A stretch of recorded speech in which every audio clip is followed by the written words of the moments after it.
आप सुनेंगे गुरु पूर्णिमा की कुछ विशेष कथाएं।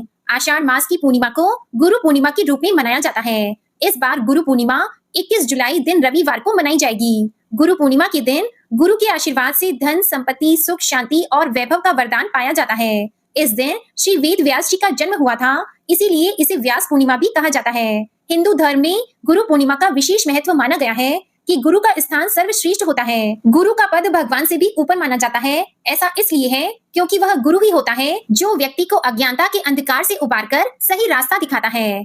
पहली पौराणिक कथा के अनुसार वेद व्यास भगवान श्री विष्णु के अंश स्वरूप कला अवतार हैं। इनके पिता का नाम ऋषि पाराशर था, जबकि माता का नाम सत्यवती था। वेद ऋषि को बाल्यकाल से ही अध्यात्म में रुचि थी। इसके फल स्वरूप इन्होंने अपने माता पिता से प्रभु दर्शन की इच्छा प्रकट की और वन में जाकर कठोर तपस्या करने की अनुमति मांगी, लेकिन उनकी माता ने वेद ऋषि की इच्छा को ठुकरा दिया। तब ऋषि ने वहां जाने के लिए हट कर लिया, जिसके बाद माता ने वन में जाने की आज्ञा दे दी। उस समय वेद व्यास जी की माता पिता ने उनसे कहा कि जब घर का स्मरण हो आए तो लौट आना।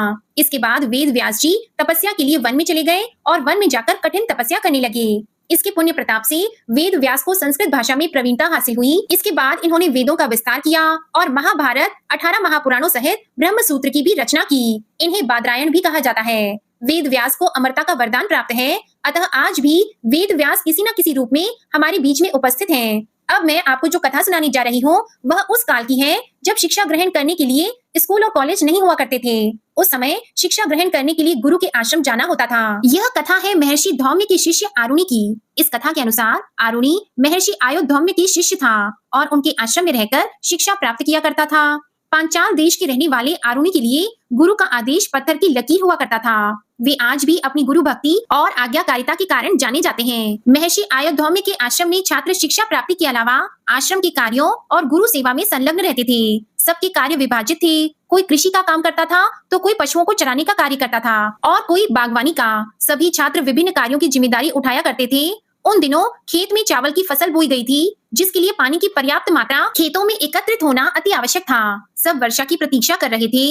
एक शाम को बड़ी ही तेज वर्षा आरंभ हो गई। आश्रम के सभी शिष्य प्रसन्न थे कि चावल की कृषि के लिए पर्याप्त पानी की व्यवस्था हो जाएगी, किंतु महर्षि आयुधौम्य चिंतित थे। उन्हें भय था कि खेत की कमजोर मेड़ वर्षा की तेज बौछारों में टूट न जाए। अगर ऐसा हुआ तो खेत में पानी टिक नहीं पाएगा और बिना पर्याप्त पानी के फसल बर्बाद हो जाएगी। शिष्यों ने जब महर्षि आयुधौम्य के सर पर चिंता की लकीरें देखी तो उसका कारण पूछा। फिर महर्षि ने अपनी चिंता उन शिष्यों के सामने व्यक्त कर दी। सभी शिष्य ये सुनकर चिंतित हो गए, किंतु किसी की समझ में नहीं आया कि ऐसे मौसम में क्या किया जाए। उन शिष्यों में आरुणि भी था। उसने महर्षि से खेत में जाकर मेड़ों को देखकर आने की आज्ञा मांगी, तो महर्षि ने उसे आज्ञा प्रदान करते हुए कहा, पुत्र, यदि खेत की मेड़ टूट गई हो तो उसकी मरम्मत कर देना। खेत में पानी का जमा रहना आवश्यक है। आरुणि गुरु की आज्ञा लेकर भारी बारिश में खेत की ओर चल पड़ा। खेत पहुंचकर उसने देखा कि खेत की मेड़ टूटी हुई है और उनसे होकर खेत का सारा पानी बह रहा है। आरुणि तुरंत प्रयासों में जुट गया और उसने खेत के तीनों तरफ मेड़ों की मरम्मत कर दी। इससे वहां से बहता हुआ पानी रुक गया, किंतु बहुत प्रयासों के बाद भी चौथी मेड़ की मरम्मत वह नहीं कर पाया। वह बार बार उस मेड़ में मिट्टी भरता, किंतु पानी के तीव्र प्रवाह के कारण वहां की मिट्टी बह जाती। बहुत प्रयासों के उपरांत भी जब उस मेड़ से पानी जाना बंद नहीं हुआ तो आरुणि उस मेड़ पर लेट गया। उसके लेटने से वह स्थान बंद हो गया और वहां से पानी का बहना रुक गया। आरुणि यूं ही सुबह होने तक बारिश में भीगता रहा और उस मेड़ पर लेटा रहा। इधर जब सुबह होने लगी तो आरुणि आश्रम नहीं लौटा, तो महर्षि आयुधौम्य शिष्यों को लेकर खेत पहुंचे। वहां उन्होंने आरुणि को खेत की मेड़ पर लेटा हुआ पाया। वह पूरी तरह से भीग चुका था और उसका शरीर बुखार से तप रहा था। तब महर्षि ने उसे उठाया और गले से लगा लिया और साथ गए शिष्यों से कहकर उन्होंने खेत की मेड़ की मरम्मत करवाई। आरुणि की गुरु भक्ति को देखकर महर्षि आयुधौम्य अत्यंत प्रसन्न हुए और उन्होंने उसे अपनी परम शिष्यों में स्थान देते हुए तेजस्वी और दीर्घ आयु होने का आशीर्वाद दिया। गुरु गोविंद दो खड़े काके लागू पाए, बलिहारी गुरु आपने गोविंद दियो बताए। अर्थात गुरु का स्थान ईश्वर से भी ऊपर है। कहा जाता है गुरु के बिना किसी लक्ष्य पर पहुंच पाना संभव नहीं है। गुरु ही आपको जीवन जीने का सलीका और जीवन में आने वाली कठिनाइयों से लड़ने के लिए तैयार करता है। तो आइए अब मैं आपको सुनाने जा रही हूँ एक कथा, जिसमें एक महान धनुर्धर एकलव्य की कहानी है। कहते हैं ना कि नदी को रास्ता नहीं दिखाना पड़ता, वो खुद ब खुद अपना रास्ता बना लेती है। इसी प्रकार पुराने समय में एक ऐसा शिष्य हुआ जिसने अपने हुनर और गुरु भक्ति से अपना नाम इतिहास में दर्ज करवा लिया। वो वीर योद्धा था एकलव्य। बात उस समय की है जब शिक्षा का रूप आज से बहुत अलग हुआ करता था। उस समय के विद्यालय गुरुकुल हुआ करते थे। विद्यार्थियों को शिक्षा ग्रहण करने के लिए सब अपने गुरु के पास आश्रम में ही रहा करते थे। सभी मिलजुल कर एक परिवार की तरह रहते और मिल बांटकर सभी काम किया करते थे। सभी शिष्य बड़ी निष्ठा और ईमानदारी के साथ शिक्षा प्राप्त करते थे। उस समय शिक्षा भी कुल के अनुसार ही दी जाती थी। ब्राह्मण और क्षत्रियों के अलावा किसी को भी शिक्षा नहीं दी जाती थी। महाभारत काल में प्रयाग इलाहाबाद के तटवर्ती प्रदेश में सुदूर तक फैला हुआ एक राज्य श्रृंगवीरपुर था। निषाद राज हिरण्यधनु उस आदिवासी इलाके के राजा और एक महान योद्धा थे। गंगा के तट पर अवस्थित श्रृंगवीरपुर उसकी सुदृढ़ राजधानी थी। उस समय श्रृंगवीरपुर राज्य की शक्ति मगध, हस्तिनापुर, मथुरा और चंदेरी आदि बड़े राज्यों की समकक्ष थी।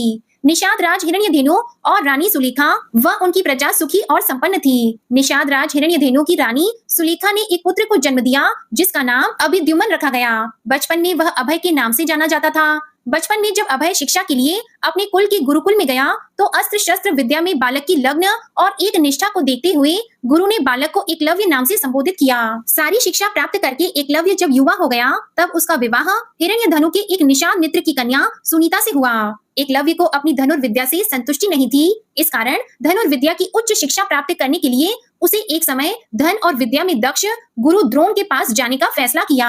एकलव्य के पिता जानते थे कि द्रोणाचार्य केवल ब्राह्मण और क्षत्रिय वर्ग को ही शिक्षा देते हैं और उन्होंने एकलव्य को भी इस बारे में बताया, परंतु धनुर्विद्या सीखने की धुन और द्रोणाचार्य को अपनी कलाओं से प्रभावित करने की सोच लेकर उनके पास गया, परंतु ऐसा कुछ भी नहीं हुआ और गुरु द्रोणाचार्य ने उसे धनुर्विद्या देने से इनकार कर दिया। एकलव्य इस बात से तनिक भी आहत नहीं हुआ और उसने वहीं जंगल में रहकर धनुर्विद्या प्राप्त करने की ठान ली। उसने जंगल में द्रोणाचार्य की एक मूर्ति बनाई और उन्हीं का ध्यान कर धनुर्विद्या में महारत हासिल की। एक दिन आचार्य द्रोण अपने शिष्यों और एक कुत्ते के साथ आखेट के लिए उसी वन में पहुंच गए जहां एकलव्य रहते थे। उनका कुत्ता राह भटककर एकलव्य के आश्रम पहुंच गया और भौंकने लगा। एकलव्य उस समय धनुर्विद्या का अभ्यास कर रहे थे। कुत्ते के भौंकने की आवाज से एकलव्य की साधना में बाधा पड़ रही थी, इसलिए उसने ऐसे बाण चलाए कि कुत्ते को जरा सी खरोंच भी नहीं आई और कुत्ते का मुंह भी बंद हो गया। कुत्ता असहाय होकर गुरु द्रोण के पास जा पहुंचा। गुरु द्रोण ऐसी श्रेष्ठ धनुर्विद्या देखकर आश्चर्य में पड़ गए। वे उस महान धनुर्धर को खोजते खोजते एकलव्य के आश्रम पर पहुंचे और देखा कि एकलव्य ऐसे बाण चला रहा है जो कोई चोटी का योद्धा भी नहीं चला सकता। ये बात द्रोणाचार्य के लिए चिंता का विषय बन गई। उन्होंने एकलव्य से उसके गुरु के बारे में जानने की जिज्ञासा दिखाई तो एकलव्य ने उन्हें वो प्रतिमा दिखा दी। उन्हें यह जानकर और भी आश्चर्य हुआ कि द्रोणाचार्य को मानस गुरु मानकर एकलव्य ने स्वयं ही अभ्यास से यह विद्या प्राप्त की है। अपनी प्रतिमा को देखकर आचार्य द्रोण ने कहा कि अगर तुम मुझे ही अपना गुरु मानते हो तो मुझे गुरु दक्षिणा दो। एकलव्य ने अपने प्राण तक देने की बात कर दी। गुरु दक्षिणा में गुरु द्रोण ने अंगूठे की मांग की जिससे कहीं एकलव्य सर्वश्रेष्ठ धनुर्धर न बन जाए। अगर ऐसा हुआ तो अर्जुन को महान धनुर्धर बनाने का वचन झूठा हो जाएगा।